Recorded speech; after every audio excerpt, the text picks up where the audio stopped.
Thierry Ongaro, vous accompagnez des dirigeants, des managers et des entrepreneurs depuis plus de 20 ans. Aujourd'hui, vous allez nous parler de pérennité d'entreprise. Alors, ma première question. Au vu du contexte actuel, la pérennité d'une entreprise, c'est quelque chose à laquelle vous croyez encore vraiment? Au vu du contexte actuel, c'est clair que de parler de pérennité d'entreprise, c'est un sujet pour le moins aventureux. D'autant plus qu'au-delà de la crise actuelle, les chiffres ne nous incitent pas vraiment à l'optimisme. La durée de vie des entreprises diminue, c'est un fait. Juste 2 chiffres pour illustrer cette tendance. Sur la bourse de Londres, depuis les années 80, la durée de vie moyenne des entreprises a été divisée par 2. Elle était de près de 40 ans pour passer à moins de 20 aujourd'hui.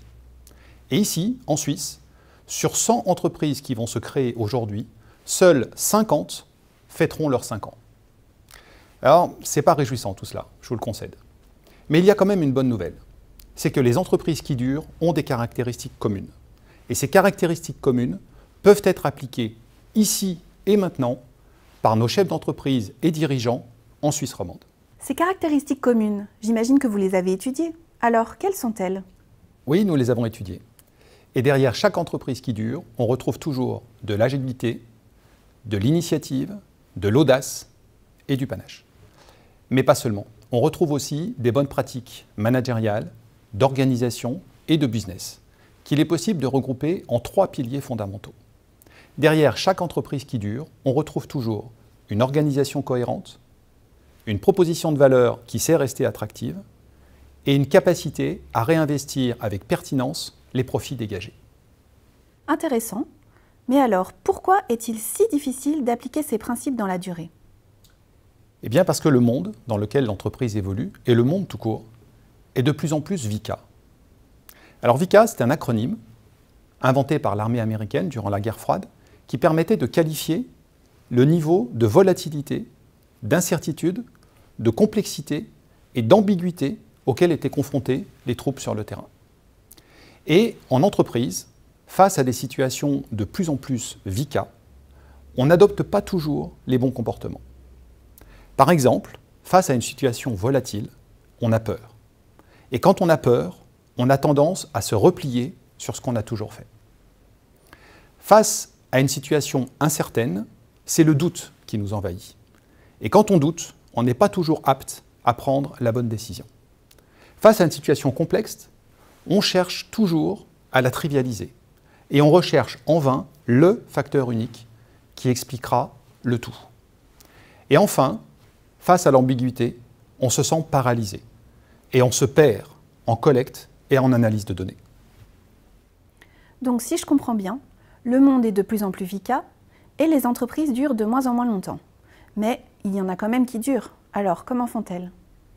Eh bien, elles font comme en sport. Elles savent que la partie ne se joue pas à l'avance. Et surtout, elles ont compris qu'une grosse partie de leur performance provenait d'elles-mêmes. En effet, si on examine les différentes sources de performance de l'entreprise, on peut constater que les causes extérieures à l'entreprise comptent pour 60%.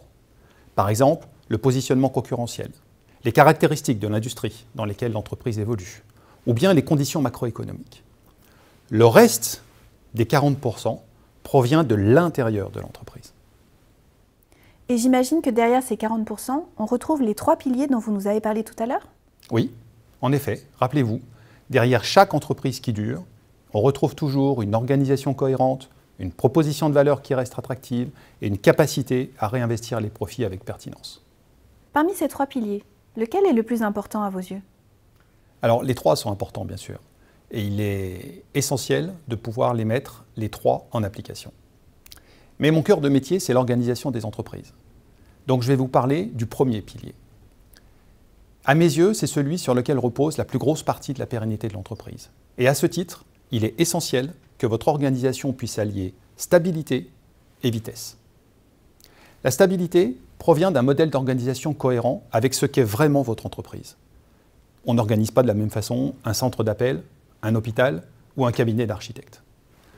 La vitesse d'adaptation, quant à elle, provient de principes d'agilité qui permettront à votre entreprise de réagir vite et bien.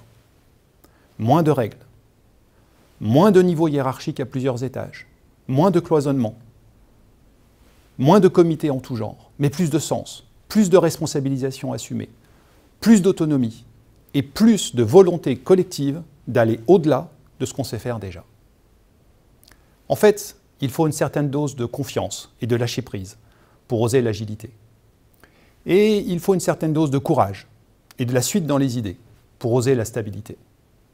Les entreprises qui durent savent équilibrer les deux. Quels conseils vous pourriez donner à ceux qui veulent réussir à mettre en place une organisation cohérente? Eh bien, je leur en donnerai 3.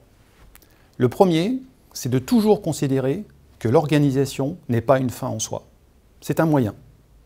Elle doit être mise au service du projet de l'entreprise. Donc, si vous voulez adapter votre organisation, commencez par la fin. Décrivez et imaginez le plus clairement possible ce que vous attendez comme changement et comme résultat une fois que vous aurez réorganisé. En la matière, le quoi est bien plus important que le comment. Mon deuxième conseil serait de toujours chercher la meilleure interaction possible entre les différentes composantes de votre organisation.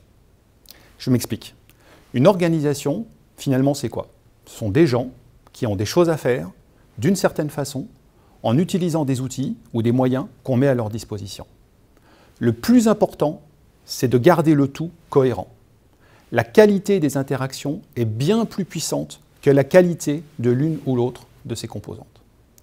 Et enfin, mon troisième conseil, ce serait de mettre l'humain avant tout. Sans cohésion d'équipe, sans partage de ce qui est important ou pas pour l'entreprise, aucune organisation ne tiendra le choc lorsque les premiers nuages surviendront. Alors, impliquez vos collaborateurs et réorganisez avec eux. Merci pour ces conseils. Est-ce que vous auriez un mot pour finir?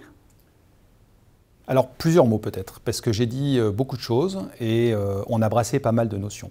Mais si vous deviez retenir un message en particulier, c'est qu'il n'y a pas d'organisation idéale. La recette unique, miracle, n'existe pas. Il faut être en capacité d'adapter en fonction de vos situations et des caractéristiques intrinsèques de votre entreprise. Osez abandonner l'illusion du contrôle et impliquez vos collaborateurs dans tout mouvement de réorganisation. Bon courage dans cette aventure.